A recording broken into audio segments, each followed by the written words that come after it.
나토의 동진을 막겠다.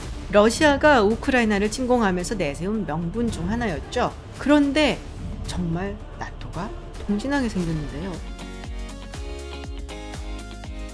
안녕하세요 여러분, 김지은입니다. 러시아의 우크라이나 침공이 있은 지 벌써 2달이 지났습니다. 그리고 유럽에서는 여러 가지로 긴장이 고조가 되고 있는데요. 독일이 일단 국방비를 증액하겠다라고 나섰고, 또 많은 국가들이 지금 국방력을 향상시키기 위해서 더 많은 예산을 국방 쪽에 넣고 있습니다. 그런데 여기서 들려온 소식이 또 하나 있죠. 스웨덴과 핀란드가 나토 가입 카드를 만지작거리고 있다는 건데요. 사실 이 핀란드가 나토 가입 카드를 만지작거린 것은 이번이 처음은 아닙니다. 예를 들면 2014년 러시아의 크림반도 병합 당시에도 그때도 나토 가입을 한다 만다 이런 얘기가 있었거든요. 그런데 지금은 그때보다 훨씬 더 진지해 보입니다. 올해 6월에 스페인 마드리드에서 나토 정상회의가 있는데요. 이때 아마 이 두 국가의 나토 가입 여부가 결정나지 않겠냐라는 조심스러운 전망까지 나오고 있습니다. 그렇다면 핀란드와 스웨덴이 나토에 가입하면 얼마나 안보에 도움이 될까? 오늘은 일단 핀란드에 대한 이야기부터 해보도록 하겠습니다. 핀란드의 총인구는 약 550만 명 정도입니다. 이 중에서 전쟁이 나거나 위기 상황이 닥쳤을 때 바로 소집을 할 수 있는 예비군까지 합하면 약 30만 명 병력이 된다고 합니다. 그야말로 정말 탈탈 털어서 최대로 모집을 한다 하면은 거의 90만 명 가까이 모집을 할 수 있다고 하죠.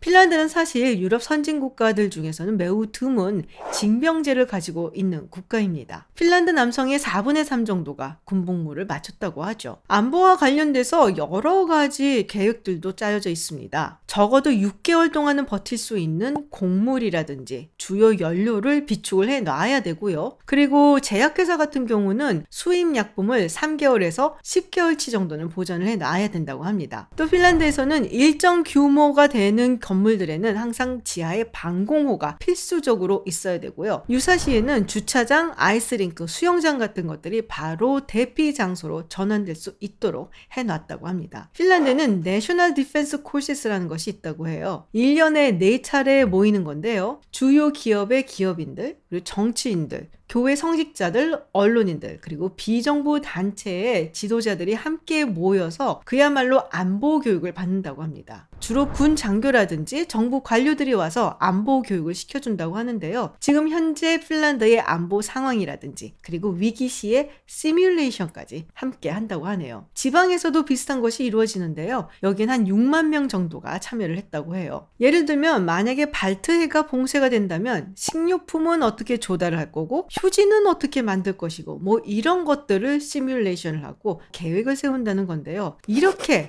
핀란드가 안보에 진심인 이유는 무엇일까요? 사실 핀란드는 러시아와 매우 가까운 국가죠. 국경을 접하고 있습니다. 표트르 대제가 세운 상트페테르부르크는 러시아의 수도인 모스크바보다 핀란드의 수도인 헬싱키와 훨씬 가깝기도 하죠. 그리고 원래 이렇게 붙어있는 국가들끼리는 조금 역사적으로 사이가 늘 좋지는 않습니다. 핀란드는 꽤 오랜 시간 동안 스웨덴 왕국의 일부였죠. 12세기부터 1809년까지 러시아에 할양될 때까지 스웨덴 왕국의 일부였습니다. 그리고 볼셰비키 혁명이 끝나고 바로 적백내전이 일어나게 되는데요. 러시아에서는 적군이 이겼지만 핀란드에서는 백군이 승리를 했죠. 그리고 1920년 타르투 조약에 의해서 국경선이 그어지고 독립을 하게 됩니다. 1932년에는 소련하고 불가침 조약까지 맺기도 했었어요. 그런데 1939년 여름이 지나면서 소련 측에서 핀란드에게 받아들이기 힘든 요구를 해오기 시작을 합니다. 당시 레닌그라드, 즉 지금의 상트페테르부르크의 안전을 보장하기 위해서 핀란드가 영토도 좀 내놓고 또 국경선도 양보를 하라는 요구를 하게 되는 건데요. 라플란드라든지 카렐리아 지역의 영토도 내놓고 국경선을 서쪽으로 옮기자라는 거였습니다. 레닌그라드를 새로 세울 수 없으니까 국경선을 옮겨라 라는 이야기를 한 것이죠. 그리고 무엇보다도 핀란드가 절대로 양보할 수 없는 조건을 내걸었는데요. 항코항을 30년간 소련에게 조차하라는 것이었습니다. 지도를 보시면 아시겠지만 이 항코항은 헬싱키에서 조금 더 서쪽으로 나와 있는 곳이죠. 핀란드만에서 발트해로 빠져나가는 곳에 위치해 있고요. 그렇기 때문에 딱 보기에도 매우 전략적인 요충지다라는 것을 알 수가 있습니다. 사실 소련의 군대가 워낙에 막강하고 그리고 소련이 경제적으로나 군사적으로나 핀란드를 압도하고 있었기 때문에 핀란드 입장에서도 어느 정도는 양보를 할 생각이긴 했는데 이 한 코악만은 절대 내줄 수 없다 라고 이야기를 했었죠. 왜냐하면 소련이 여기에 군대를 주둔시킬 계획을 가지고 있었고 한 번 들어오면은 나가기 힘들 것이다 라는 것을 핀란드가 본능적으로 알고 있었기 때문이기도 한데요. 그리고 이 협상이 계속되면 계속될수록 핀란드 측의 입장은 점점 더 단호해졌습니다. 왜냐하면 소련은 이미 그 해 여름부터 핀란드를 침공할 계획을 착착 세워놓고 있었거든요. 그리고 11월 26일 소련 측에서 카렐리아의 국경 부근에서 핀란드가 소련을 공격을 했다라고 주장을 합니다. 물론 주작이었죠. 그리고 11월 30일 아침 9시 소련군이 헬싱키 공습을 시작으로 해서 핀란드를 침공을 했습니다. 이게 바로 그 유명한 겨울전쟁이죠. 사실 핀란드는 이전부터 소련으로부터 크게 안보 위협을 느끼고 있었기 때문에 이 노르딕 국가들과 함께 안보 협력을 추구를 하고 있었던 중이었어요. 근데 잘 이루어지지 않았고 상황이 이렇게 되니까 주변 국가들에게 도움을 청하기 시작을 합니다. 특히 스웨덴에게 도움을 청했는데 스웨덴이 절대 들어주지 않았죠. 스웨덴 입장에서는 당시 서남 쪽에 독일이 굉장히 부담스러웠거든요. 그리고 바로 직전에 소련과 독일이 불가침 조약을 맺었었기 때문에 어떻게 보면은 소련 입장에서는 상당히 마음 놓고 핀란드를 침공할 수 있었고, 그리고 스웨덴이나 다른 유럽 국가들이 독일 나치를 굉장히 경계해야 되는 그런 상황이었습니다. 영국과 프랑스 측에서 핀란드를 도와주겠다라고 이야기를 했었지만 이마저도 사실 노르웨이나 스웨덴의 영토를 지나갔어야 됐었고 스웨덴이 강경하게 이를 거부를 했습니다. 길을 내주지 않은 것이죠. 그리고 당시에 이 폴란드를 나치 독일과 소련이 갈라먹은 상태였고 또 체코슬로바키아도 나치의 손에 떨어진 상황이었죠. 핀란드보다 군사력이 강하다고 여겨진 폴란드라든지 체코슬로바키아도 버티질 못했는데 핀란드를 도와줄 이유가 있을까라고 서방 국가들도 생각을 했고 스웨덴도 생각을 했습니다. 그렇기 때문에 핀란드는 그야말로 고립무원, 혼자 싸워야 되는 상황이 됐던 것이죠. 그럼에도 불구하고 굉장히 용맹스럽게 싸웠다라는 것은 역사에 남아 있습니다. 어마어마한 군사력과 경제력을 앞세워서 침공해온 소련군 앞에 핀란드의 당시 인구는 약 350만 명이 조금 넘었었는데요. 그 당시 정말 탈탈 털어서 모은 병력이 30만 명 정도 됐다고 하죠. 무기도 굉장히 열세였던 것은 말할 것도 없습니다. 소련은 당시에 이 남쪽 지역에 핀란드와 소련의 이 국경 지역에 주력 부대를 배치를 했었죠. 그리고 핀란드도 자신들의 최고 사령관이고 정말 존경받는 장군이었던 만네르하임 장군의 이름을 딴 만네르하임 방어선을 사수를 했습니다. 그 당시에 핀란드가 정말 잘 싸웠거든요.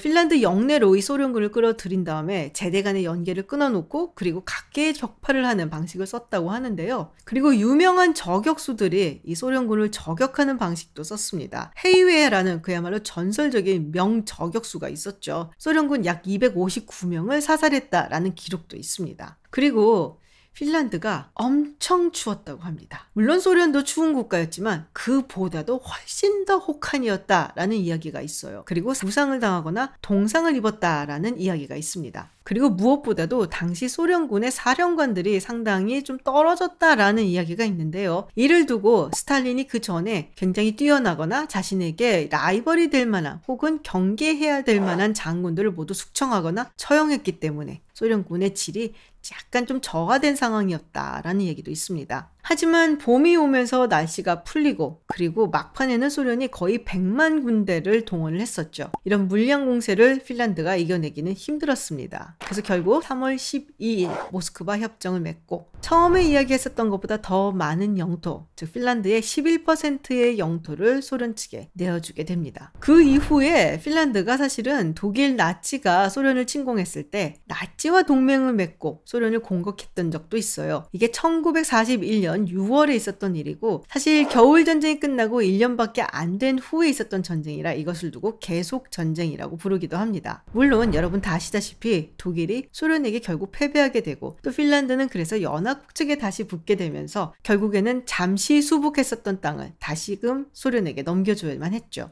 핀란드는 대표적인 중립국입니다. 1815년 나폴레옹 전쟁이 끝나고 비인 체제가 성립이 되면서 스위스에게 중립국의 위치가 부여가 되면서 국제사회의 중립국이라는 것이 등장하게 됐죠. 2차 세계대전이 끝나고 북유럽은 중립국의 위치를 선점한 국가들이 많았죠. 스웨덴 같은 경우는 자국의 국방력이 워낙 뛰어났기 때문에 자립적인 중립국이다라고 우리가 분류를 합니다. 그리고 핀란드는 친소련 중립국이다라고 이야기를 합니다. 겨울전쟁도 있었고 그리고 소련에 가장 가깝게 붙어 있었기 때문에 늘 소련의 눈치를 볼 수밖에 없는 상황이었죠. 그래서 당연히 나토에도 가입하지 않았고 그리고 바르샤바 조약기구에도 가입하지 않았습니다. 대신 소련하고는 1948년 핀란드, 소련 우호협력 상호 원조 조약을 맺었는데요. 여기서는 상대방을 상대국으로 하는 어떤 안보 조약에 가입하지 않고 그리고 위기 상황이 닥쳤을 때는 소련의 군사력에 의존한다라는 내용을 담고 있습니다. 다만 나토라든지 바르샤바 조약기구가 담고 있는 전쟁이 났을 때 자동적으로 개입을 하는 조항은 담겨 있지 않았죠. 냉전 시기에 바로 옆에 붙어 있고 또 겨울 전쟁이 경험에 있었던 핀란드로서는 받아들일 수밖에 없는 그런 조약이었습니다. 그래서 핀란드는 마샬 플랜의 혜택도 받지 못했고요. 1992년이 되어서야 EU에 가입 신청을 냈었죠. 그리고 그 당시는 이미 공산주의, 사회주의 블록이 무너진 상황이었고 균형의 추는 이미 서방 쪽으로 많이 넘어간 상황이었기 때문에 조금은 안심을 하고 EU에 가입 신청을 한 것이라 볼 수 있죠. 우크라이나와 러시아가 협상을 할 때 이번에 핀란다이제이션, 즉 핀란드화라는 이야기가 나온 적이 있습니다. 우리가 사실 이 핀란드화 하면 뭔가 좀 좋은 것을 생각하는 것 같아요. 북유럽에 있는 선진국이고 사회보장제도가 잘 갖춰져 있는 그러면서도 안보적으로도 탄탄한 중립국 이런 이미지긴 한데요. 사실 이 핀란다이제이션은 핀란드 국민들이 들으면은 조금은 굴욕적인 단어이기도 합니다. 원래 뜻이 소련에 의존하고 또 눈치 보던 핀란드를 빗대어서 하는 이야기거든요.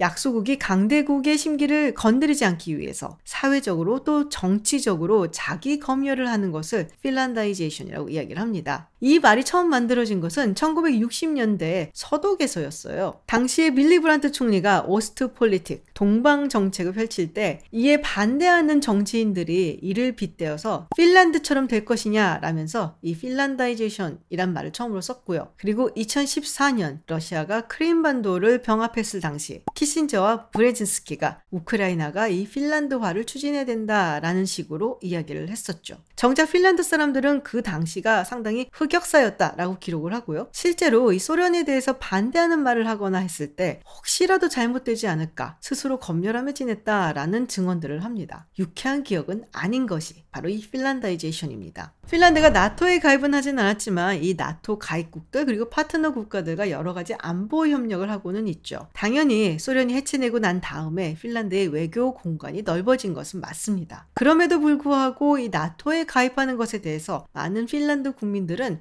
회의적인 반응을 보여왔었어요. 2017년에 여론조사에 따르면 나토 가입을 찬성하는 핀란드 국민들은 19%에 지나지 않았습니다. 오히려 반대하는 숫자가 52%로 훨씬 높았죠. 그런데 2022년 3월 러시아가 우크라이나를 침공하고 난 뒤에 했었던 여론조사에 따르면 핀란드가 나토 가입에 찬성한다라는 여론이 무려 62%로 훌쩍 뛰어 올랐습니다. 현재 상황으로서는 핀란드가 아마도 나토 가입을 추진할 것으로 보입니다. 스웨덴도 마찬가지고요. 물론 아직까지 좀 시간이 남아 있기는 하고 그리고 가입 결정을 하는 데에는 나토 30개국이 모두 찬성을 해야 되기 때문에 조금 두고 봐야 되는 상황이긴 합니다만 아마도 반대하는 국가는 거의 없지 않겠냐라는 것이 중론입니다. 설사 핀란드가 가입을 한다고 하더라도 핀란드의 영토 내에는 외국 군대가 주둔하지 않고 또 핵무기도 배치하지 않는 이런 정도의 조건을 내걸지 않겠냐라는 이야기가 나오고 있죠. 이에 대해서 러시아가 굉장히 격렬하게 반응을 하고 있습니다. 예전에 제가 여러분께 말씀드린 적이 있어요. 이 발트해 쪽에 뜬금없이 러시아형이 있습니다. 칼리닝그라드죠. 여기에 핵무기를 배치하겠다라는 이야기를 러시아 측에서 꺼내고 있는데요. 러시아가 우크라이나의 전 지역을 점령하는 것은 아무래도 요원해 보이죠. 결국 우크라이나도 전부 점령하지 못한 상황에서 오히려 핀란드와 스웨덴이 나토에 가입을 하는 그러면 러시아는 대체 왜 우크라이나를 침공했던 것일까요? 긁어부스럼이라는 것이 이럴 때 쓰이는 말이 아닌가라는 생각이 듭니다. 네, 오늘 영상 여기서 마치고요. 다음에 더 흥미로운 내용으로 찾아뵙겠습니다. 고맙습니다.